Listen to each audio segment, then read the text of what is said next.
পিরিয়ডের পর অর্থাৎ শরীর খারাপ থেকে ভালো হওয়ার পর স্বামী সহবাস কবে থেকে করতে? আমাদের অবস্থায় যদি মেয়েদের সাদা স্রাব বের হয় তখন কি ওযু ভেঙে যায়?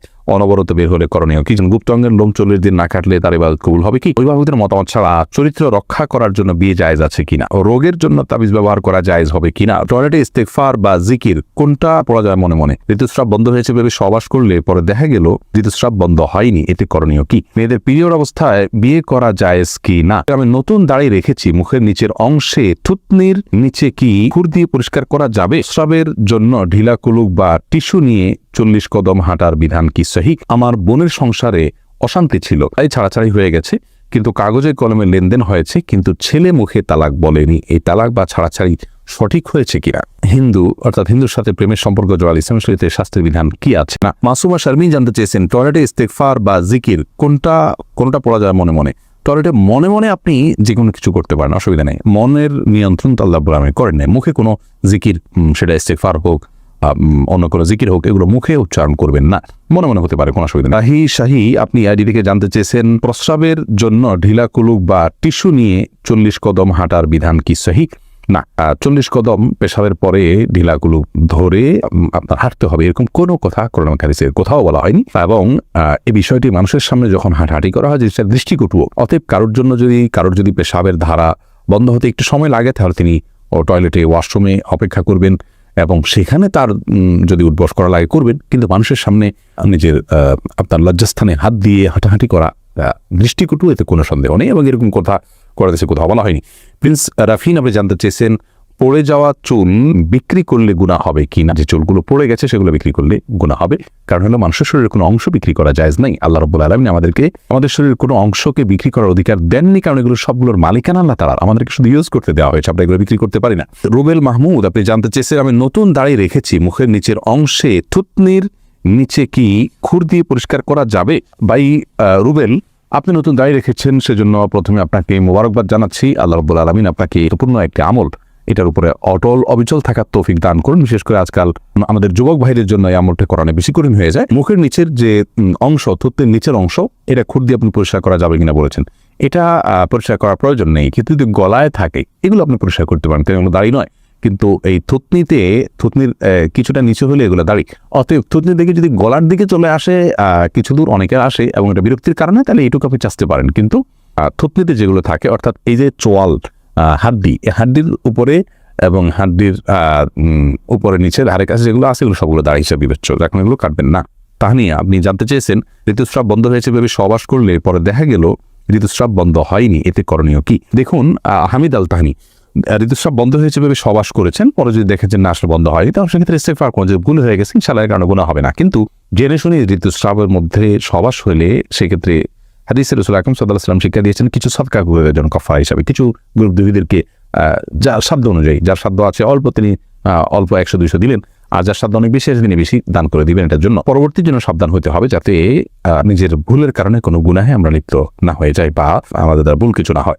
এরপরে সুইটি আহমদ আপনি জানতে চেয়েছেন রোগের জন্য তাবিজ ব্যবহার করা জায়েজ হবে কিনা? রোগের জন্য তাবিজ ব্যবহার করা ইসলামী শরিয়ার শিক্ষা নয়, সুন্নাহ নয়। রাসূল আকরাম সাল্লাল্লাহু আলাইহি ওয়াসাল্লাম ঝাড়ফুঁকের শিক্ষা দিয়েছেন। শুধু বাচ্চারা যারা পড়তে পারে না, তাদেরকে ঝাড়ফুঁক করা যায় না, বা করেও নিয়মিত ঝাড়ফুঁক করা যায় না, তেলাওয়াত করা করতে পারে না, তারা এক্ষেত্রে তাদেরকে তাবিজ দেওয়া যায় কিনা কোরআন হাদিসের আয়াত দিয়ে, কোরআন আয়াত এবং হাদিসের দোয়া দিয়ে শুধুমাত্র, সেটাকে কোনো জায়েজ বলেছেন। কিন্তু রাসূল আকরাম সাল্লাল্লাহু আলাইহি ওয়াসাল্লাম কাউকে কখনো তাবিজ দেননি, দিতে বলেননি।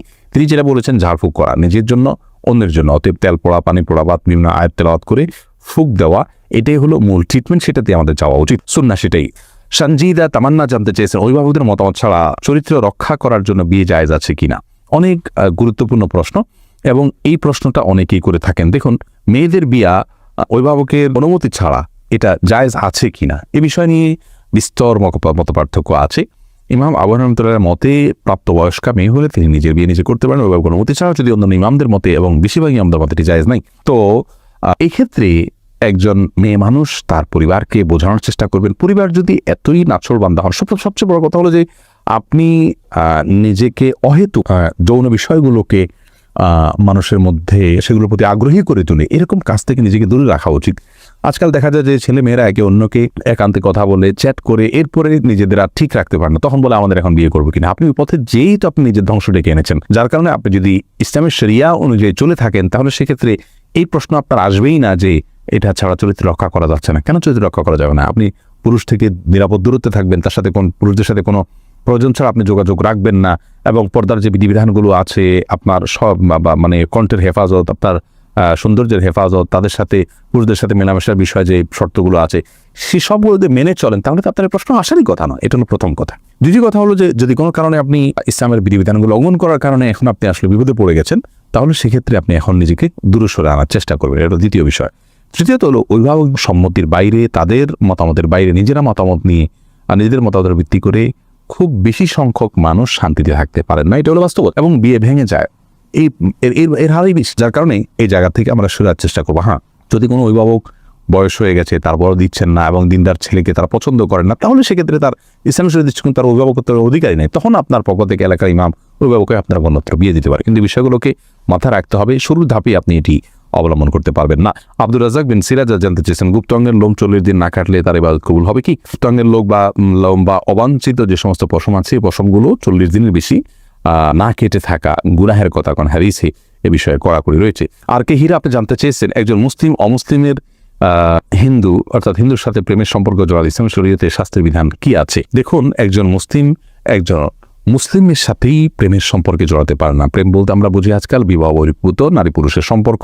এই সম্পর্ক, এই ভালো লাগা, এটা সব ভালো লাগাকে যদি আমরা বৈধতা দিই তাহলে সেক্ষেত্রে আর পৃথিবী তার আপর অবস্থাতে শৃঙ্খলায় থাকবে না, বরং নিজের চাওয়া পাওয়াকে কন্ট্রোল করা, নিয়ন্ত্রণ করা, এটাই ইসলাম আমাদেরকে শিক্ষা দেয়। বিধায় একজন মুসলিম পুরুষ যেখানে একজন মুসলিম নারীর সাথে প্রেম করা, বিবাহ বহির্ভূত সম্পর্ক করা জায়েজ নাই, সেখানে একজন অমুসলিমের সাথে করা প্রশ্নই ওঠে না, কারণ সেটি গুনাহ তো হবেই।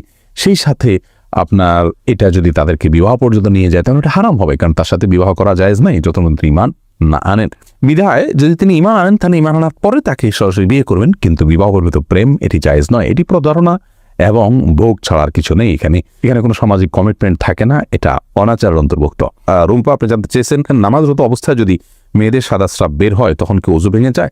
অনবরত বের হলে করণীয় কি? জি হ্যাঁ, সাদা স্রাব বের হলে ওযু ভেঙে যাবে, কিন্তু এটা যদি অনবরত পড়তেই থাকে, 5টা মিনিটও সময় গ্যাপ না থাকে, পুরো সালাতের ফুল সময়টা ধরে যেতে থাকে একটু করে, তাহলে সেক্ষেত্রে আপনাকে প্রত্যেক ওয়াক্তের জন্য ওযু করে সালাত আদায় করতে হবে। এরপরে ওযু করার পর যদি বের হয় কোনো অসুবিধা নেই, কিন্তু ওই ওয়াক্ত পর্যন্ত ওই ওযু দিয়ে আপনি সালাত আদায় করতে পারবেন। এমনি কাউসার জানতে চেয়েছেন, 60 বছর আগের কবরের উপরে বাড়ি বানানো যাবে কিনা? যদি অনেক পুরাতন কবর হয়ে যায় এবং সেখানে এক্সটেনশন করে বাড়ি নির্মাণ করার প্রয়োজন হয়, আর যদি কবরস্থান না হয়, তাহলে সেক্ষেত্রে ওই কবরের ধ্বংসাবশেষকে অন্যত্র কবরস্থানে তুলে আপনি সেখানে বাড়ি বানাতে পারেন, কোনো অসুবিধা। রায়হানা আক্তার আপনি জানতে চেয়েছেন, পিরিয়ডের পর অর্থাৎ শরীর খারাপ থেকে ভালো হওয়ার পর স্বামী সহবাস কবে থেকে করতে হয়?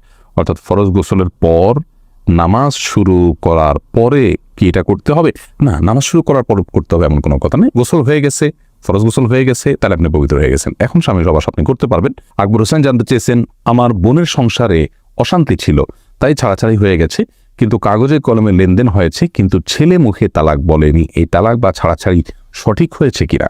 আপনার বোনের সংসারে অশান্তি ছিল তাই ছাড়াছাড়ি হয়েছে, কাগজে কলমে লেনদেন হয়েছে, কিন্তু ছেলে মুখে তালাক বলেনি। ভাই আকবর হোসেন, প্রথম কথা হলো কাগজে কলমে কি লেখা হয়েছে? যদি কাগজে তিনি লিখিতভাবে ডিভোর্স দিয়ে থাকেন এবং তিনি সেখানে স্বাক্ষর করে থাকেন, ওটা পড়ে জেনে, তাহলে সেক্ষেত্রে তালাক হয়ে যাবে মুখে কিছু না বললেও। লিখিতভাবে তালাক দিলেও তালাক হয় মুখের উচ্চারণ ছাড়া, কিন্তু তিনি কি লেখা আছে সেখানে জানতে হবে। কথার কথা, উকিল কি লিখেছে জানেনও না তিনি, বা তার কর্তৃপক্ষ, তারা পরিবারের লোকজন তালাকে কাগজপত্র রেডি করেছেন, তাকে শুধু বাধ্য করেছে সিগনেচার করতে, তিনি জানেন না কি লেখা আছে, তাহলে তালাক হবে না। এরকম হলে, আর যদি তিনি জানেন কি লেখা ছিল ওইটা পড়ে তিনি সিগনেচার করেছেন, তাহলে তাতে তালাক হয়ে যাবে।